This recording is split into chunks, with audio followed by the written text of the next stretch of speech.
Hey, I'm Peter. And I'm Heather. Welcome to No Greater Joy, a parenting podcast to help you raise kids who walk in God's truth all the days of their life. Each episode will give you practical advice that will help you align your parenting with the Word of God. Because in the end, there's no greater joy. Come on, welcome back. Welcome back to No Greater Joy. Man, we love talking with you guys. We love talking about this, talking about parenting. And today we are talking about something kind of big. Yeah. Kind of a big deal. And it is this. We are talking about blended families. That's Now, right. if you are listening and you're going, oh, I don't need to listen to this one because I'm not a blended family, wait right there. Pump the brakes. Pump the brakes, because here's the thing. We know that there are a lot of blended families out there, and the chances are about 100% that you know somebody that is in a blended family. And I think, as we know, we're strong believers in that parenting really takes a village. Yeah. And so if you are in someone's life That's right. that is part of a blended family, this episode is going to be great for you. It's going to give you some insight, Perspective. into what they go through on a daily That's right. basis. And there's also some really great nuggets in here that applies to all parenting. And we have a pretty impressive guest today, if I do say so myself. Not only is she impressive, She's our friend. she's our friend, and that's so special. I want to introduce our friend, Bianca Juarez Olthoff. Bianca. She's a Bible teaching, word slanging Mexican Come who's on. passionate about raising up a generation of people who are passionate about Jesus Christ. As an author and a speaker and a podcaster, she knows the power of her words and she wields them wisely. As a church planner at our friends, the Father's House, Orange That's County, right. you can visit them at www.tfhoc.org. And as a leader, she's committed to proclaiming the gospel domestically and internationally, and more importantly, recently in the prisons. Just open the Come door on. for that. Thank you, Jesus. But for more information, you can follow along on social media or visit her website, www.biancaolthoff.com. Can you help us make some noise for our friend, Bianca? Let's give it up for we are family, aren't we? We are. And Peter, I have to give it to you because it was the translation and the pronunciation of Juarez was actually quite impressive. Hey, Nailed it. Duolingo is helping me out this year. There you go. I'm trying to finish awesome. what I started. I did 2 years of Spanish in high school and then left it alone. You know, But I go by Pedro a lot, and so I want to finish what the Lord has Dos started. años de español is paying off. I'm trying. Well, Bianca, thank you for joining us and talking about a subject that is difficult. Blended family. Oh, my goodness. It's one of those that I think personally as a pastor, I'll say, from me, the church doesn't talk about enough. yeah.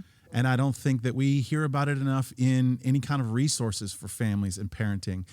And we listened to an amazing episode on your podcast, episode 13. Actually, I would highly recommend that you guys all go and check it out. Episode 13.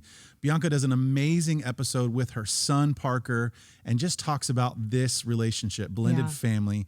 But I know there's a cool name that you like to go by instead of like stepmom or something else. What is that name? Okay, so the connotation to stepmom just feels like Disney, Totally. stepmom that's wicked. Yeah. And so I like to go to smom, which is stepmom or smother, because I do like to give inordinate amounts of hugs, even though Parker is now almost 19 and he's always like, get away from me. And I'm like, no, absolutely. So I'm a smother and a smom, very proud. And I have been married for 12 years, but I've been in the kids' life since they were 3 and 5. Wow. And Wow. now Parker and Ryan are almost 17 and almost 19. Wow. Amazing. That's amazing. I think that's the other caveat of this conversation is that you're raising teenagers and adults now. We are not there yet. And so we are learning from you today. Mm-hmm. So you've been in their life for an extended period of time. Tell us about kind of when you and Matt started to enter into a relationship. What did the formation of that relationship, including kids, and then this idea of blended family, what did that look like for you as the smom on the outside. Yeah, so it's funny because when you speak to somebody who has gone through cancer, there's nomenclature that cancer patients and survivors have. Well, when you go through or are part of a blended family, there's just nomenclature, and then you could easily kind of categorize where people fall. So Matt and I are a little bit different because most blended families come with a his and hers. You know, both previously married and both come with kids. Our relationship was really different. So he was previously married. And I like to tell him that I am his 2.0 version. I'm the Joel 225 of his life, honey. The years that the locust has eaten, the Lord restored through moi. Let's go. And and our stories were just so different. So he'd been previously married. He had 2 kids, and I hadn't dated for a number of years. I was a virgin when we got married. I did not have any kids. Like, so our story was just really different. But in that, I think there's been a lot of beautiful things that I've been able to speak to other step parents about. And it's a topic that I never heard ever growing up in church. Right. Yeah. And then when I started dating someone who had kids and we spoke about what a blended family would look like, no one in the church really spoke honestly about it. And so I was left to get external resources that were all very negative. And then I was left to think like, gosh, is this what I want? And so I like to talk about it because I had such a rocky start that I don't want. If anyone could avoid some of the mishaps and pitfalls and potholes that we encountered, I'd love to have a conversation, even just to shed light. I may not have all the answers, but I'd love to share a little light. Like, hey, we walked the path before you. We've paved ways so that you can walk on them. So I love the topic. Thank you for bringing me on. Thank you for trusting me with this conversation. Yeah. Honestly privileged to have you with us. As Chick-fil-A would say, my pleasure. For real. For real. Chick-fil-A. How did Wait a minute, you guys were fasting. We cannot talk about food, right? This is why it's so easy to talk For about. the listeners, they need to know. At the same time, all of us, before the show, we were talking about how we're all fasting. So there's no Chick-fil-A, even though it's Christian chicken. We're talking about water, so good. My baby cup has water in That it. H2O life. I told Heather, I said, I've had some hydrogen and some oxygen today. That is it. That's it. And if you're listening, this is a good segue. If you're listening and you're in a stuck place in your relationship with your kids, your marriage, it might be time to consider a fast. That's right. Yes, that's a great plug. Actually, yes, that is a great plug. 100%. I was thinking about it earlier, in the vein of parenting conversation, if you feel like you're stuck in a milestone, if you're stuck in a development phase, if you're stuck with the schools, fasting might be a good protocol. I know that's something that Heather's dad did for his girls, and I always thought it was such a great model to follow. And so my son and my daughter are on my list this year for a breakthrough. And so if you're listening, it might be time for you to say, God, I give it all to you. That's right. And I'm going to try it your way, and I want you to break through. So that's a great reminder. Thank you. And I'm thinking about Chick-fil-A. And in some days, I'm going to visit that place again, get that Christian chicken. Oh, man. Okay, so I got to ask, coming into a blended family, you had mentioned that it wasn't quite what maybe you had thought about, dreamed about. Were there any fears involved in like, oh gosh, I'm stepping into this? Was there, or maybe not fears, maybe complications, maybe things that you didn't foresee? All of the above. All of the above, girl. So let me give a little bit of context, and then if there's a lever that we can pull that would open up a new door that we can go down, let's do that. But a little bit of context. I was living in Los Angeles. My now husband, then boyfriend, was living in Orange County. I knew that he had kids, and we wisely decided that I wasn't going to meet the kids until we were very serious in our relationship. So I met the kids probably about 3 months into our relationship, and it was great because I lived in Los Angeles and he lived in Orange County. We only saw each other about once, if we were lucky, twice a week. And he has 50% custody, which is very rare in the state of California, but he has 50% custody of the kids. So if I was going out there once a week and he only had them 2 out of the 4 times that I got to go out there, I was kind of like the fun auntie, I got to come in and we got to play games, and we played Candyland, and we went to Chuck E. Cheese. I mean, we did all these fun things. And so I was associated with fun, which is my personality as well. So it felt like a very 100%. authentic, natural fit. Yeah. At the same time, I wasn't there for discipline. I wasn't there for necessarily big cleanups. I wasn't there for routine and patterns. I was the one that came in and just sprinkled fun dust everywhere and then got to leave. So when we moved forward in a relationship and we got married, it was literally, Matt felt very adamant about the kids being at the wedding. And I kind of had like no really thoughts or feelings about it. And now being married, almost a decade later, I understand why it was such a big value, but the kids were very, very young. Yeah. And so it was babysitting and wedding planning and doing a wedding all at the same time. His parents took the kids to their biological mom the day after our wedding, and we flew on our honeymoon. We flew back from our honeymoon and we immediately picked up the kids. Whoa. So Wow.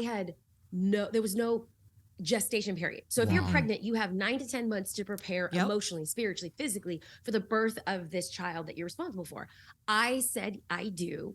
And I walked immediately into parenting. Wow. And Matt and I had lots of conversations about what parenting would look like. We can go down that road if we want to. But for me, it was a massive culture shock. Wow. Massive culture shock. I went, from a life of complete autonomy, and I could spend money on designer clothes and go out to movies that had food that's brought to you in the movies and have adult lounges and can stay out until any time, to then moving into a family, an ecosystem, a pre-existing ecosystem with chicken fingers and baby carrots and bedtimes and bath times and potty training. And I was like, what on earth Oh is my going gosh. on? So that's the big picture of what life looked like as, stepping into step parenting.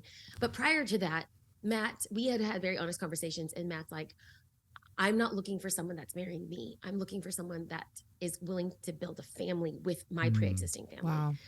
And so I'm a learner by nature. I love to read. And so I started to look for books, and there were not a lot of books on step parenting. There was a lot on, actually, there was more books on blended families, but there really wasn't a whole lot of books specifically for entering into a pre-existing unit. So I already just felt like the percentage was low, and then percentage got really low. Yeah. So then I read this kind of like generic book on step parenting, and literally, I remember laying on Matt's couch. I was visiting him. It was a Saturday, and he was in the kitchen making something, and I'm reading this book, and I just started crying. I was like, is this step parenting? Because it was so abysmal. It was so dismal. I mean, it was so sad. Yeah. I remember chucking the book across the room, and I was like, this is horrible. I don't want to be a step parent. And we had some honest conversations, and then there was actually, I think the book was sold out or out of print or something, but there was this one book. I'll send it to you, and then you guys could add it to the show notes. But I think it was called like the Single Sassy Girls Survival Guide to Step Parenting. It was like, it was literally you. Like it was written for you. right? And it was right. I know, I had like, for Bianca. The dedication was to me or something. And but it was sold out everywhere, and I was so bummed. And the day that Matt proposed to me, I'll get a little love from my thumb. Think about it. The day that Matt proposed to me, he found the out of print book, and he gave it to me as we were at the J. Paul Getty Museum earlier before he proposed to me. So it was all those like small little details to make sure I was prepared for what I was stepping into. All that to say, it was all very dark. It was all very heavy, and there wasn't a whole lot of resources. And so I was kind of nervous about stepping into step parenting. So I decided, let me talk to some people from church. I was part of my dad's church at the time, and I knew that there were some people that had blended families or step families. And I will never forget, I won't say her name, but a woman that I loved and super involved in church and still hold in the highest regard. They're still members of my dad's church. I love them. I would look at their marriage, I would look at their family and say, that's amazing. And she's so positive, so faithful, so life-giving. And I went to her and I said, hey, I'm dating a guy and he has 2 kids. What advice do you have for me? And she looked at me with a big smile on her face. And she said, don't do it. Wow. No. You guys, I literally said, wait, don't marry him? Like, don't. She said, don't do it. Wow. And I like didn't know what to say. I was like, oh, okay, thank you. She's like, I'm telling you this because you're going to have moments where you look back and you say, why did I do this? Wow. And you need to know that someone told you, don't do it. So that when you make the decision, it was you that made the decision. Y'all, that was the best flipping advice that she could have ever given me. Holy cow. Because there were moments where I did question, why the heck did I do this? I made the decision. Yep. I made the decision. I made the choice. I knew what I was stepping into. I walked in eyes wide open. I didn't know what parenting would look like. I didn't know what step parenting would look like. But you guys, you have to, for those that are out there that are kind of like on the verge or, and this is what I'm getting a lot, like, oh, Bianca, I saw that you married a guy that was previously married and had kids. It's such an inspiration for me. I'm now dating this guy. And now I give them the same advice that she gave me. Don't do it. Wow. Not because it's dismal, not because I want to be foreboding, but we have to understand that if we say yes, we're saying yes, not just to him. We're not just saying yes to her. We're saying yes to their family. So and good. so I think that was like a game changer. There wasn't a lot of resources. I had to create my own resources. And then I had to decide, is this for me? Wow. I love the fact that you like went and found somebody who was doing it well. Because that's kind of a life model for me is like, just go find the person who's killing it and then just learn and glean from everything they're doing. I feel like that was just a bomb moment right there. You just dropped the bomb. Oh my gosh. Yeah. That's going to be a revelation for a lot of listeners. And I think I just a small little caveat. I didn't end with just asking that one woman once. So after we had that very honest conversation, I hit her up a couple other times, but then there was someone roughly around my age that attended my church. And she, like me, didn't have kids going into the relationship. She was not previously married. And so I kind of like latched onto her. And the good thing is that she became a really good friend. And Matt, my husband, became friends with her husband. Oh. So we would actually double date and they would say things. Y'all, they would say things. And in my head, I'm thinking, oh, well, that's just for you. Like you guys struggled with that. That's not going to be for us. Y'all, it was like they were like prophets telling us of what is to come, And so I think getting wisdom, not just from books, but getting practical wisdom from other people from different situations and different life stages is really important to a thriving relationship when it comes to step parenting, because marriage is one thing and parenting is one thing. And those two individually are very complicated. Now add the step component. And it's a Molotov cocktail. So there's some basic statistics out there. Most marriages here in the United States are the divorce rate is at 52%. Yeah. And it's not different within Christianity. It's the divorce rate within Christians is 51%. Now, the remarriage rate is a very high percentage, which is good news for people who are divorced. It's roughly around 62% will get remarried. But the divorce rate jumps up from marriage 2.0 to 83%. Yeah. Why? Because it's not just marriage and it's not just, living together. It's also kids and it's also the step component. So these conversations are wildly important. And I'm grateful that you guys are kind of opening up Pandora's box to have these conversations. Wow. I love it. We like to say that, this episode is one of many, right? Because it's Yes. we're just scratching the surface, but I'm with you. Let's talk about it. Let's be about it. Because we're seeing on the weekends, we're seeing a lot of blended families come to the church. And I think it's beautiful because God can restore and redeem these relationships. And I've seen these relationships restored to where, both sets of families are like best friends in the end. I mean, something that seems not even possible, right? And to raise their kids together. And so, I definitely want to learn from those, but to give hope to those people who are just starting the journey or like you were considering the journey and to get a little hope. Now, you mentioned a little bit about discipline. We just touched it briefly. Yes. That's one of those where it can easily turn into it's my kids versus it's our kids, right? That delineation and knowing that the kids are going between homes. What did you guys do to tackle the topic of, that thing of like having to set boundaries and having to work with the kids? And brother, this is a whole other podcast for another day because listen, I'm gonna give you an overview and it's still even complicated, even with adult, and having one adult child and one, on their way. This is what I will say. In addition to us being a step family, in addition to this is Matt's second marriage and me walking into kids, we are also different ethnicities. So we come with different cultural backgrounds and different understandings of what discipline and respect look like. So within Latino culture, respect and discipline is a high priority in the household. He is, Midwest of German descent, and so it feels almost kind of like everything's discussed. And I'm just like, oh, you giving a 3-year-old an opinion? Oh my God. So we did have conversations about parenting because I did see his parenting style when we were dating. Sure. And he he encouraged me, like, you know, in the art of parenting, I want you to feel like you're empowered to make decisions and all this other stuff, but we need to come on a place where we both land when it comes to disciplining the kids. Because it's, you know, a divorce household, he felt adamantly on no spankings, for a couple reasons.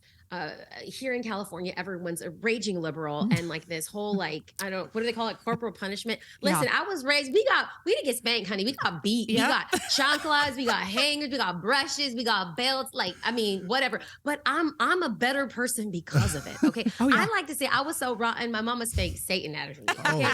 So that's just my cultural context, right? Well, the corporal punishment side was like a deal with Matt, but then also, like, if something happened where the kids maybe got injured or something happened where there was a bruise, he just didn't want to complicate custody with the kids. So he landed on no spankings, which that's fine. I remember the first time that I disciplined Ryan, she was 4 years old at the time. And there was something going on. And at the time we were living in a 2-bedroom apartment, and we were on the second floor, the door was open, and Matt and Parker were running up and down. He was 5, he was 6. And, you know, Matt, I don't know what they were doing. Well, she was going to go out there with no shoes on. And I said, "You can't go outside, Ryan." And she did one of these, like, ha! And like stomped her foot. Oh, heck no. Listen, thank you. That's all I gotta say, honey. And okay, let me tell you how Matt would respond. "Oh, Ryan, is that the best way to behave?" Well, let me tell you, he wasn't in the house. So guess who was the parent? I did not spank her. I didn't take my shoe off. I didn't threaten her. I was so proud of myself. I simply picked her up and put her in the room. I got down on my knees so I wasn't this authoritative figure. And I just said, "Ryan, this is not how you respond." And she said, "Huh." I said, "Okay, great. So you can stay here until you can change your attitude." Let me tell you something. This child started weeping as if I killed her cat. Okay. Oh boy. I mean, so by the time Parker and Matt come in, Matt looks at me like, "What did you do to her?" I said, "I didn't even touch her." I said she couldn't stomp her foot and give me attitude. And then so he went in there and tried to reason with her. And I said, "She can come out of the room when she apologizes." She wept and wept, and I could see it's killing Matt. It is killing Matt. Oh, and yeah. I said, "Listen, I'm a Latina mommy. You messed with the wrong chick." First of all parents give a lot more grace to their kids than most strangers will, because they have this like birth bond to them, and they think they're extraordinarily cute. And I'm like, "I didn't birth you. You ain't cute. I'm gonna make you a right person." Okay. So finally, when she calmed down, she came out, she apologized. And I told him, I said, "This is how we need to parent the kids. I will meet you halfway. You've got to meet me halfway." Oh, yeah. And so it has been this delicate dance between cultural backgrounds, between preferences, and even still to this day. Parker is 18 years old. Next month, he's gonna be 19. He's back from college. He's staying here at the house. I love the house with Parker. Now, we have to talk about the teen years, because that's another podcast. Brother, we're already 30 minutes into this. We have so many podcasts. Episode This is a 3. series. This is a 30-part series. Yes. Let's Okay. We can talk about that another day. But for right now, our current relationship with our adult son is so much fun. I love that he's here. I love cooking him Prince Parker protein pancakes. He plays football. He is 260 pounds and he's 6'4", and I love him. I love him. We have so much fun. The smother comes out. The smother comes out. But yet, even now, Matt and I still differ on, discipline. We are meeting each other halfway all the time. And I would like to say, not to pat myself on the back, but I would like to say that the kids are better because of the discipline coupled with the love that I was able to, I'll pat you on the back. And again, cultural context, his family, they're great. They're amazing, but they're not affectionate. They just don't come from that cloth. So as hard and strict as I am on the kids, I am equally overly affectionate with them. Good. So I like to say, yes, I will get in your face. And yes, I'm the hard nose. People think that Matt's the hard nose. Oh, heck no. I'm the hard nose of our family, but I'm also the one that will cut myself for them. So it's this, delicate dance, but parenting and discipline has to, both parties come and meet. And these conversations, if somebody's listening out there and they're dating someone that has pre-existing kids, you need to have conversations before you say yes on how we parent the kids. Yes. Now, that being said, if there's pre-existing family units like his and hers, and they have kids and they come together, that is another difficult dance. So one thing, because it's like how you discipline them before the marriage, how you discipline them after marriage, and where you land in the middle. I highly recommend therapy for all married couples. Yes. And it's not like I'm broken and I'm crazy, therefore I need therapy. No. It's a third party moderator. Now, I think all marriages for the first 6 months and doing the dance and figuring out how to live together need the therapy. That's Oh great. yeah. But So if you're good. a blended family, you need to have a third-party moderator that can deal with the psyche and the soul and shine light on areas that would feel like an attack from a spouse. And it sounds different and comes different. It hits different when it's somebody that's on the outside. Oh yeah. Yeah. So I would just recommend, number one in that first question was get yourself some good couples and some good accountability, some good mentors. Number two, get yourself a great therapist for sure. So I think that's discipline across has the been a board. journey for us, but one that's been fun. So good. I was on another podcast this week and I was talking about I'm an advocate for therapy. We do marriage check-ins and we do all of those things. And I hit some troubled waters this last year with family stuff. And I sought counsel because I wanted to bounce my ideas and my thoughts and my feelings. And here's what I've noticed, that I parent better. Heather she said this to me recently, so I'm testing to her words, but true. I parent better when I'm, more in health. I parent better when I've talked to somebody and I've worked through and processed these things, and I gives me more grace for the kids, helps me, and I am an advocate all the way. So 100% support what you're saying, that we need to talk to somebody. We need outside counsel, and I will say this, that you got to find the right counselor. Find those friends that you're looking up to their relationship, and you can learn and glean from them, and their kids are a little bit down the road or whatever that looks like. Find that counselor that you connect with, and they really speak your language and encourage you. So that might take a few people, but ultimately, if you're listening, I encourage you, find somebody, get a coach. Bill Gates said in his TED Talk, everybody needs a coach. Everybody. And I wholeheartedly agree with that. I want to highlight something too that you said about you were talking about, oh shoot, I lost my train of thought. What was I going to say? I'm going to think about it and I'm going to come back to it. Oh no, I was listening to your guys' conversation. It was so good. And then I was like, I got to remember to bring that up.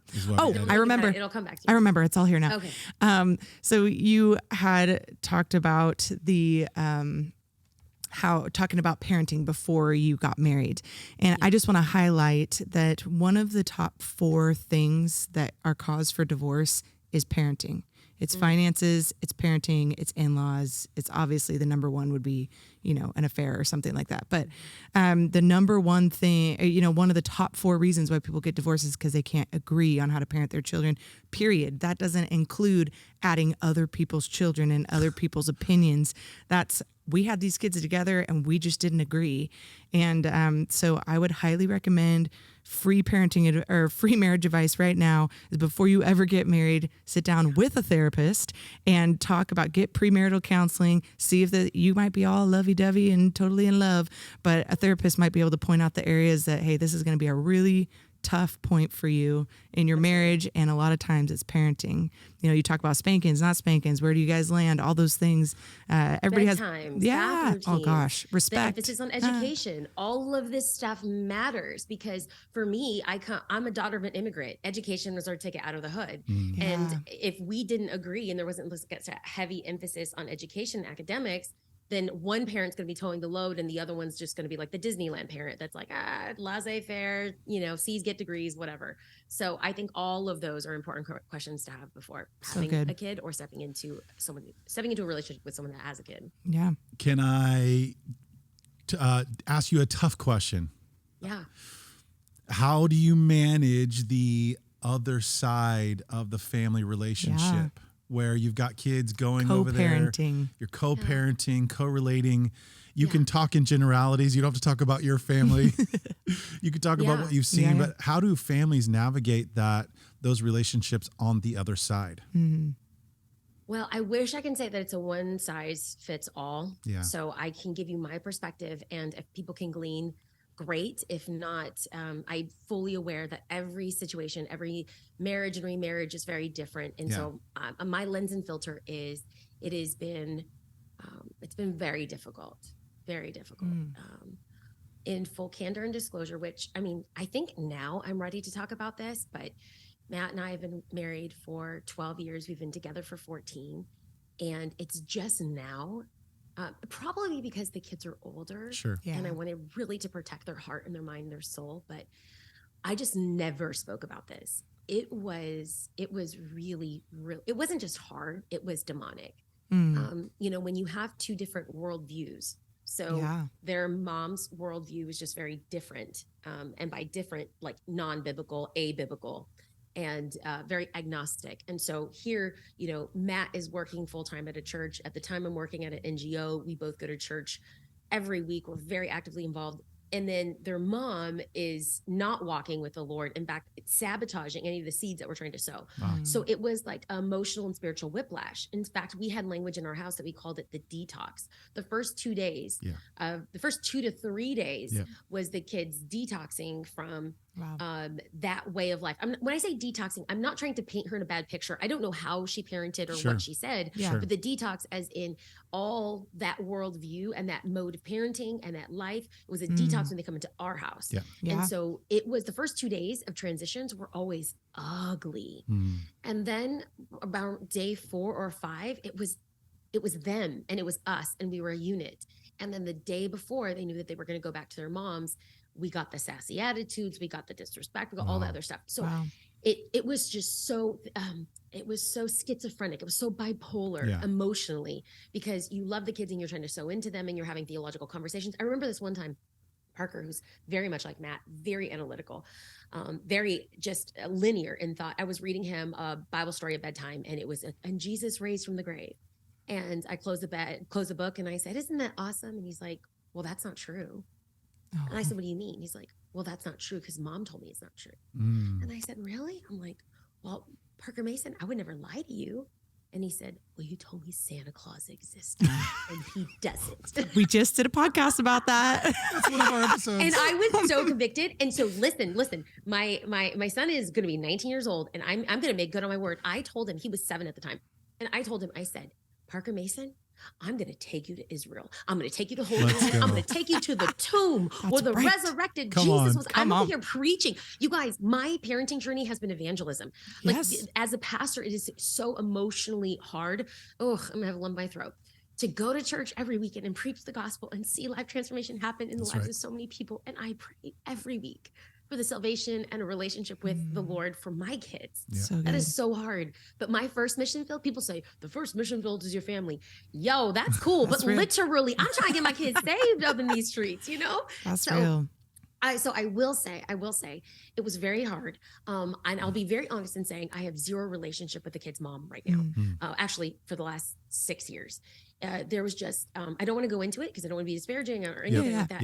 It got to the point where I realized it was like, I'm not even kidding you. I don't want to sound all hyper spiritual, but I felt like the Spirit of God was saying, do not engage, do not look, do not touch, do not be in the same room. There was an aura, there was a vibe, there was something. And the Spirit of God just said, nope, I'm done. I was released. I think for a long time, I really tried, hey, let's parent together. Let's do this, let's do that. And then it was one thing after other. I said, you know what? I'm good. We're good. Yeah. We're good. So I don't ever speak negatively about the kid's mom in front of them. That's important. I try, encouraging. I will drop them off at her house. Like I'll do everything that I possibly can. I just don't engage with her. Yeah. That's one of the things my counselor told me this year in dealing with some stuff was it's okay to do nothing. It's okay to not engage. It's okay. And I totally hear where you're at. That's a word for somebody out there because there is some parent, there's some step parent or blended parent that like really is trying to build a bridge. And, you don't want to be caustic or unbiblical or, non-Jesus like, but you could also be wise and just do nothing. That's a word, Peter. Just keep working on you. Just keep praying. Just keep, praying for. There's so many things that can be done in the prayer realm that, I can't physically do. And one of the things. Can we talk about that, Peter, actually? Let's go. Because here's the thing. I'm sensing right now that there's going to be someone listening to this podcast and maybe they're in the throes of step parenting. And I remember calling my mom. I've never spoke about this publicly. I remember calling my mom and I felt so guilty. I called her and I was like sobbing in the car and I was like, I can't stand the kids. I can't stand the kids. And I feel like such a horrible person. I feel like such a butthole. I'm sorry. Can we say butthole on the show? Do it. It could be worse, y'all. I mean, it really could be worse. And I just was sobbing. And there was such grace from my mom. She said, you know what, BB? Sometimes I didn't like you. Yeah. I was going to say, did she tell you that? That's a good mama. That's a good she mom. said, sometimes I couldn't stand you. Yeah. Every parent is going to have these moments where they don't like their kid. But as a step parent, there's an inordinate amount of shame and guilt because you're responsible for them. And this is what I want to say. I want to talk about the hard, and then I want to bring in some biblical. Yeah. And then I'm going to pass it over to you. But the hard for me was there was a long season specifically with Parker. And I mean, I spoke so highly of him. He's on episode 13. I freaking love this kid, right? Yeah. I love him. I'll believe for him.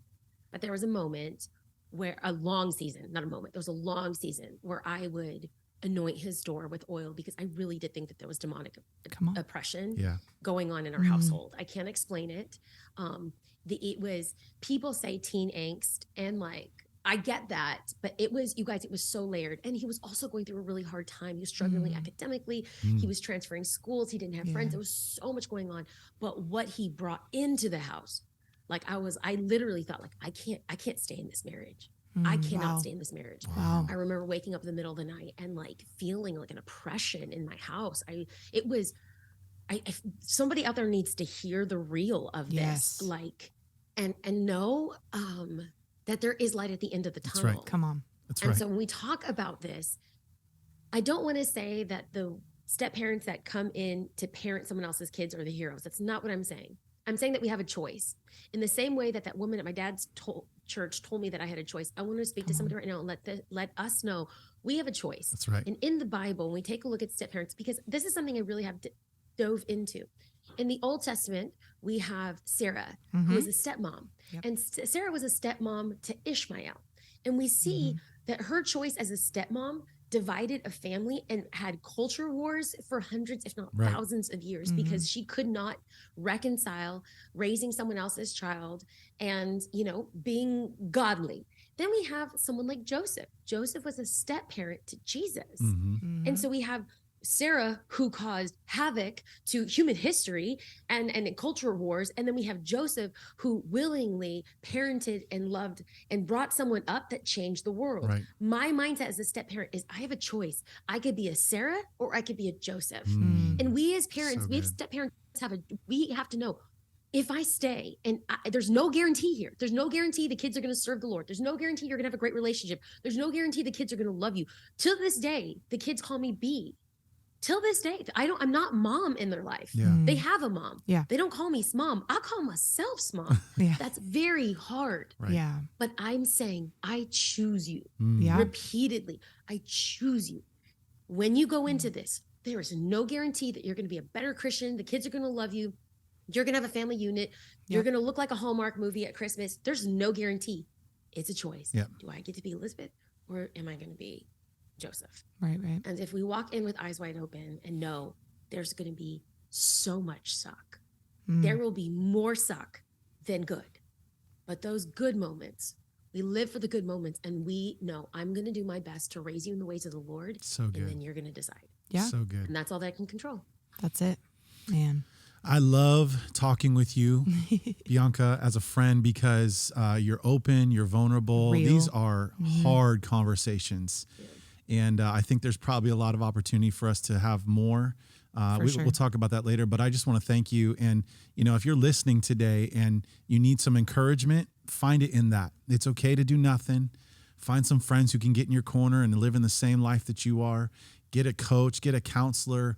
God is on your side. That's right. He is walking with you through this marriage, through this parenting journey, and he has your best in store. And I want to encourage you, listen to Bianca's podcast. That's right. We're going there because this is her life. She's open. She's real. She brings the revelation, the word. We love you, Bianca. Thank you so much for joining us. Today, before we go, would you mind just praying over these parents? I mean, you've already spoken right to their heart today. I know it. But would you just pray and kind of seal this up? It just as a way to confirm what God is saying to them right now, and pray over them for us. Absolutely. Before I do, I want to say thank you for trusting me. Thank you for caring about step parents. You guys do such a good job at loving parents well. And you encourage us that we don't have to be perfect to parent. So thank you for that. I also want to speak to the parents out there who have friends that are in blended families.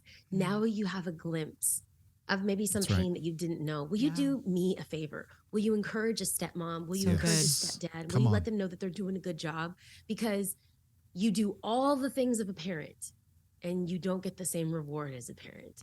Step parenting is hard. So I want to pray for those step parents out here, and then encourage those bio parents to find a step parent and send them some love, encourage them. Take them to Chick-fil-A. Yeah. After the fast. Yes. You brought it back, Peter. You brought Chick-fil-A back, honey. Let's pray. Let's go ahead and pray. Heavenly Father, we come before you in the mighty name of Jesus. Thank We you, invoke your God. presence even now on this podcast. You are ever present. You are all around us. And so whether this podcast is listened on a Tuesday, on a Wednesday, on a Sunday, on a Monday, God, you're with us. And That's so right. for every step parent out there or someone that's part of a blended family that might be feeling like they're in the throes of the thick of crap, yeah, Yep. the deep, dark pit, God, Yeah. I pray that you shine a light Yes. in their lives. Will you remind them that in the way that you have adopted us, that we get to spiritually adopt children that we might not have birthed, but we get to love. That's Will right. you give us the power that we need? Empower us through your spirit to love these children and empower them to be world changers, much like Joseph poured into the life of Jesus. And so we're going to need your strength for that, for every stepdad, every stepmom, every blended family. Will you go before them, Lord That's God? right. Will you anoint them? And will they be able to put you at the center of their lives? You are the bond of perfection. You are the bond of love. You are the bond of love. You are the bond of love. Yes. So be the bond that unites us in love. We Yes. thank you. We love you. We honor you in Jesus' mighty name. Amen. So Amen. good. I love I it. am encouraged, and I'm taking your advice. Like, I just want to support these families that we Yeah. get to see, and they come in, and I just want to love on them and hug them. And I'm so thankful for this conversation. We love you, Bianca. Let's do it again. Let's do it again. Let's do it again. We love you, friend. Thank you so much. We'll see you soon. Love it. Heather, I loved that episode. Man, she's just, I could just sit and listen to her all day. I don't even care what she talked about. She could talk about ice cream and I would listen. She's just amazing. Even as we were talking, honestly, like, I'm just was getting more and more of a heart and passion for this subject Yeah. and these families. And I just want to support you and encourage you. So Yeah. thanks for listening to the very end. If you have not, you need to subscribe to her podcast. Yes. We're Going There. And you need to check out all that she's up to. And Bianca, if you're still listening, we were just talking about it off camera, but I think there's some more for you here. I don't know if we can prophesy this out, but Write a book, right? A blended family parenting book. You said there was no resources. Make the resource. as a friend who believes in you, I want to champion you and I will help Come on. you. But I think this is a topic that the church needs to talk about more. So thanks That's for right. joining us. We love you guys. And remember that in this journey of parenting, it's all about no greater joy. It's all about focusing on who they're going to be and what That's we're right. raising them to be.